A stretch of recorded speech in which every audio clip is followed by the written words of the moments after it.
Hey everybody, welcome to the very first segment of what I'm calling Circling Back, a series where I'll reflect on the trending news stories around the world of work and share how you can grow your career along the way. My name is Josh, and if you have not met me, I'm a leadership development trainer who has written for Harvard Business Review and also been featured on Business Insider. This week, I saw a LinkedIn news post that was titled, "Has Work From Home Doomed the Sick Day?" The piece reads, "While many Americans may no longer feel compelled to go to the office, they do feel a duty to answer emails and take video calls from their sick beds." As absurd and ridiculous as that statement sounds, it's a reality for many employees who are still afraid to take a day off from work. The piece cites a recent New York Times article calling the trend of employees working while ill an American pastime. Admittingly, that's not a pastime that I like to be associated with. Missing from the piece, and the comments associated with it, is one harsh reality. For salaried employees, it really doesn't matter if you have a sick day policy at work.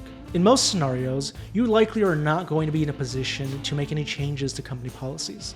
But if you're looking to solve this problem, it's really more important to understand why it happens in the workplace. You'll typically find that employees refuse to take sick days based off of two main reasons.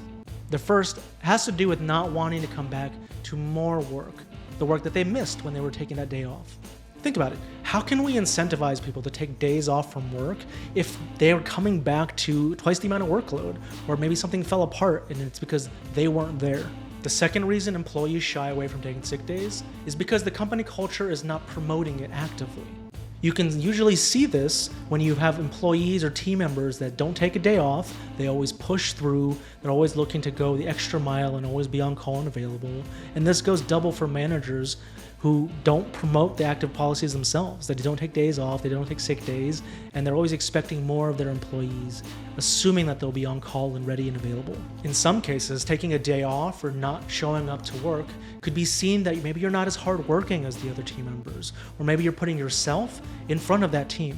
Another point to consider and to really start thinking about is that most employers now are moving away from sick days and formal PTO policies to more of a flexible time off policy, where it doesn't really state formally how many sick days you have per year to take, which could be a little confusing and unsettling for those who are already scared to take a day off from work.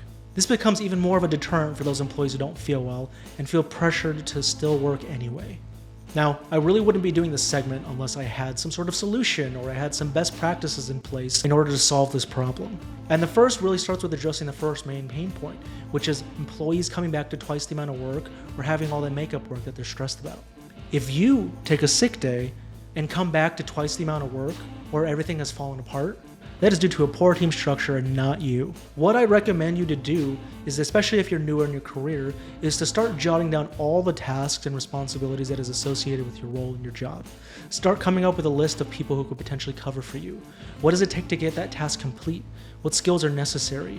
Who does something similar that maybe they can go ahead and help you when you're not there or you're out of the office?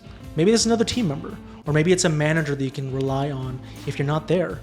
If you do this and you complete this long before you take a sick day or a day off, this ensures that you have the right amount of people to support you, that support system, and the right people to trust so that you can get things done even when you're not in the office.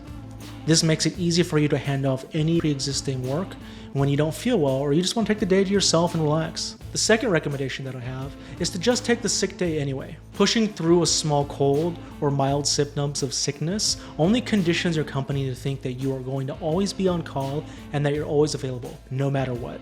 Draw the line in the sand and start setting some of those boundaries to tell your employer that if you don't feel well, you're not going to be here. And the earlier you do that, as soon as you join a company, the better.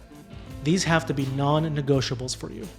Behavior is learned from leadership, and if your leadership and fellow team members are not doing this for themselves and they're not taking this advice, I recommend and I urge you to start doing it for yourself. Doesn't matter if your team members are doing it or not. The more you advocate for yourself, you take days off, you take mental health days, you take sick days, all of that is a reflection of you and your work. No one is going to support you more than you will. That's all I have for this segment of Circling Back. What are your thoughts on sick days? Would you take a sick day, or do you have any other best practices that I'm missing? Let me know in the comments below. Until next time, keep on learning.